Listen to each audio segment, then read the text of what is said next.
Hello, love, I'm home.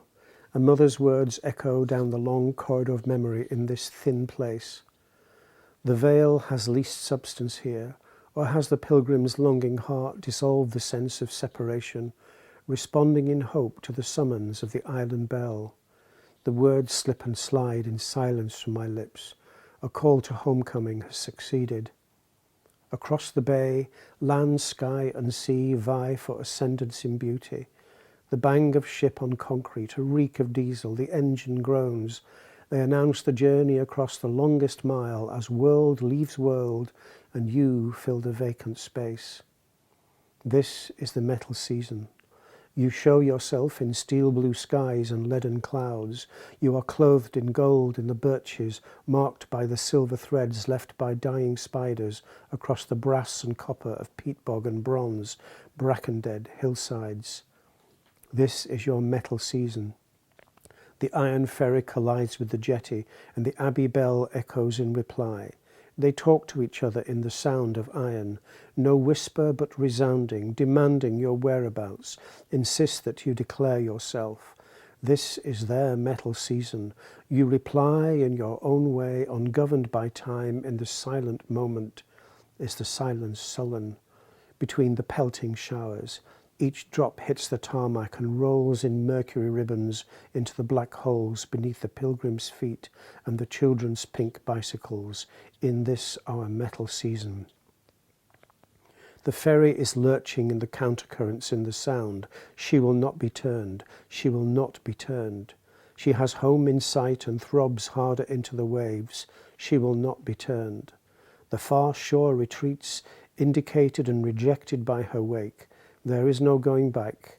Out at sea she rolls, her belly bloated with cars and cases. The sea gives her no purchase, no solid rail to grasp and hold, no line of return, only forward to the destiny foretold by the Abbey bell. But she will not be turned.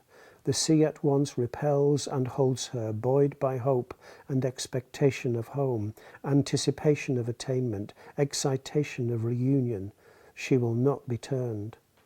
The deep waits, clutching at her keel, his grasp finding no finger hold, no niche or cranny for a grip, no rough edge to curl about and pull. She moves, changing pull to push, and the sea boils in unkempt admiration, perfectly sliding along her sides, together and separate, attracted and repelled. The storm passes. Ego sum noli timere, ego sum. Don't be afraid. We are of one blood, you and I, witness, participant, creator, created, fearless, lover and beloved are one.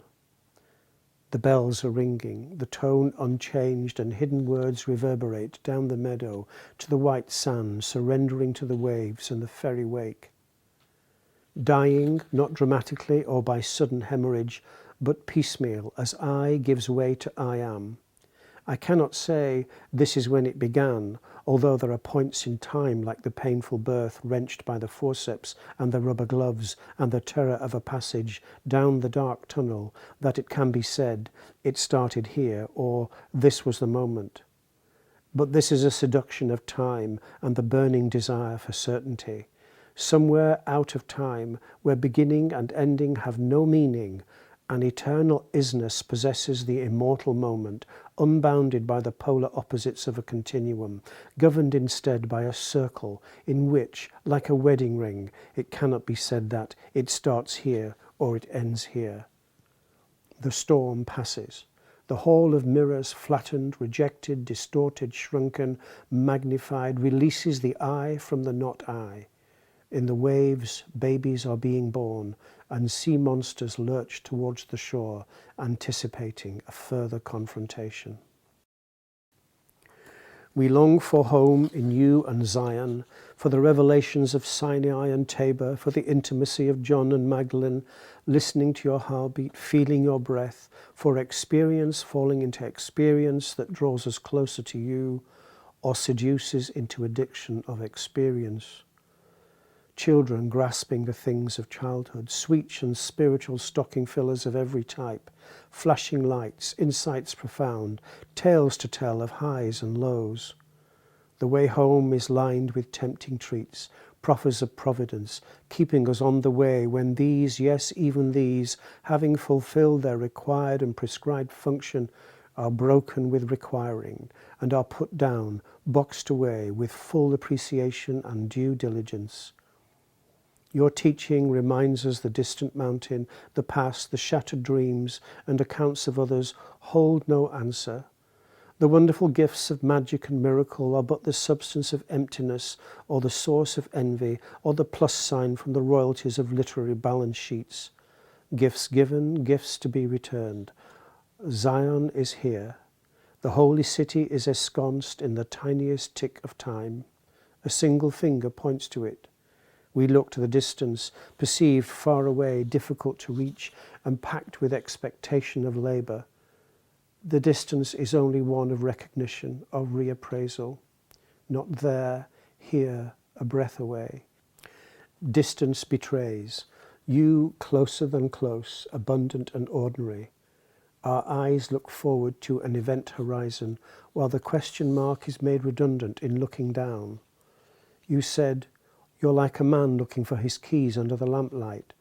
Why don't you look where they fell, where you know they fell, in the dark space, where the light, having reached the limits of her power, gives way in faded margin to the deep black mystery where everything is hidden, every answer foretold, every hope accomplished?" My mother used to say, when I'd spent a day looking for my lost homework or the shorts I needed for the gym class, "It'll be right under your nose, whatever you're looking for, it'll be right under your nose." Her breathtaking wisdom now flashes with brilliance down the long illumined tunnel of memory. Right under your nose, a murmur on the night breeze, everything you need to know is inside you. Was that a thought, a spoken word in my own head, the voice of an angel, the sound of the soul? Or drug-induced delusion, or maybe you, which may be the same thing? Under the remorseless renunciation, barely audible, is the incessant bell call, changing day by day, perhaps as the crack of a machine or the howl of a dog or a dripping tap. The impression changes, seems to be different, apparently shifts, while all the while the same ringing undertone carries the same message. Scripted the time when the word went out, translating itself, willing interpretation. I am uncovered in I am. Ehiyeh. The bell rings. The choiceless choice completes its inevitable history. Home, home under the bell tower, home in the bell. Union, communion, consummation. The ringing summons the next generation. The next, down the long, perplexing chain of ancestry. Love calls unto love. Left behind unanswered questions reverberate in the recycle bin. Castaway concerns of no relevance when the penny drops and realization clunks against enlightenment. Questions and answers collapse into irrelevance. Theology folds itself into redundancy. What is God becomes an inflationary bagatelle when who asks the question is all the angels and saints can reply behind their upraised, glistening wings. Who calls to whom? Who speaks to whom? The divorce of personhood and time thus completed, the journey home resolved, who is left? Where do you end and we begin? We mirror you back to you, you the seer and the seen. The glass mists, the image is lost, and left behind is only longing in boundless emptiness. Stars collide, a universe implodes, another bursts into time, and time drips away, reducing everything to the same base metal.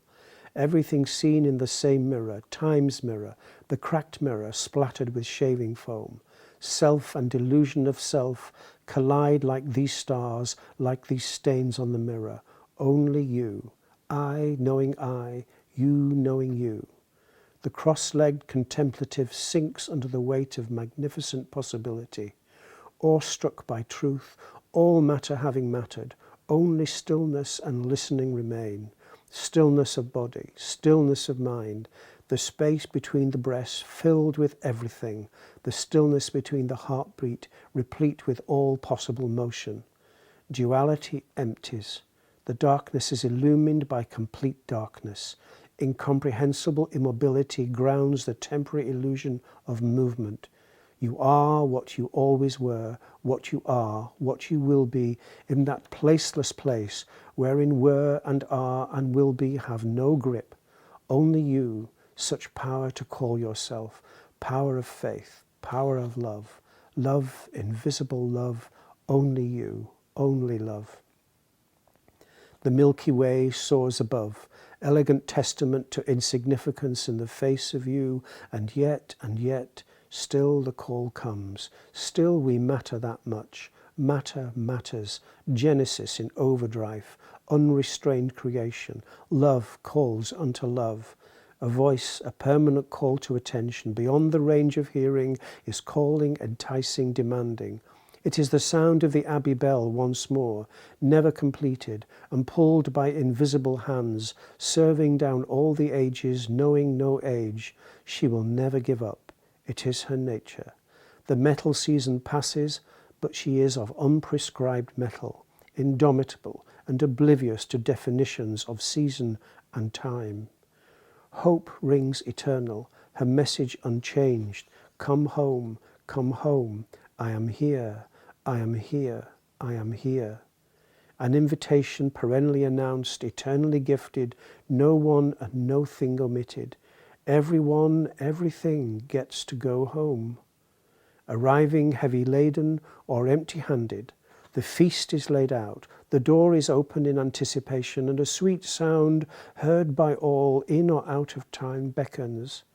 His knuckles rapped upon the door. It stands ajar. The entry ticket has been purchased. The old door, the narrow door, the one you walked through, marked entrance long ago, when you thought that long ago meant something. Now you see the word changed to exit, and beyond it the sound of singing and a welcome party and the peal of many bells. The superficial infused and reclaimed, the broken made whole, the distant made intimate. The soul plunges into glory whence it came. We are of one blood, you and I. Source and echo of source unite in cosmic splendor. Dark dominions collide and obstruction annihilates itself. Radiance bursts into radiance. All form unites the absolute of beauty. Deep calls to deep. Love calls to love. The veil has thinned to dissolution. Duality is resolved, atoned, forgiven. Contemplation completes.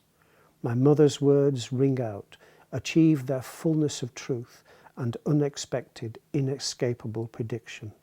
Hello, love, I'm home.